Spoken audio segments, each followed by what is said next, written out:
In light of the COVID-19 crisis, which overshadowed various aspects of life, volunteers fostered their patriotism to volunteer in cooperative societies. Between the past and the present, there are people who have experienced the crisis of invasion, and now they are helping in the cooperative societies to confront the virus. Hadil Fahad brings us more. The associations were a place to meet the youth of the resistance during the brutal invasion, as well as with the same men to supply the state with assistance in these emergency circumstances.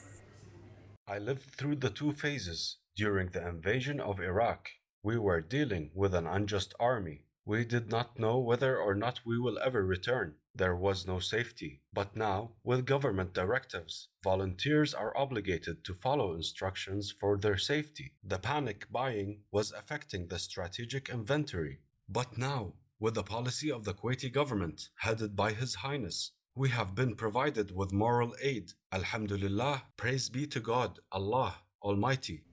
Out of pain, hope is born. This wisdom applies to what Kuwait witnessed from its people, who give the most wonderful examples of patriotism in the COVID-19 crisis.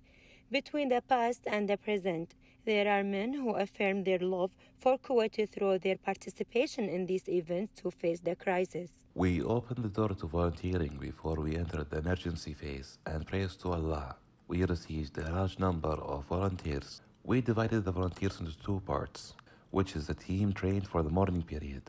As for the evening period, the members of the board of directors are going to be doing their part as well alongside the volunteers from the region. They became the bright face of Kuwait, which gives hope to continue life as we once know it, and the ending of the crisis by God's willing. Reporting to Kuwait English News, this is Hadil Fahad.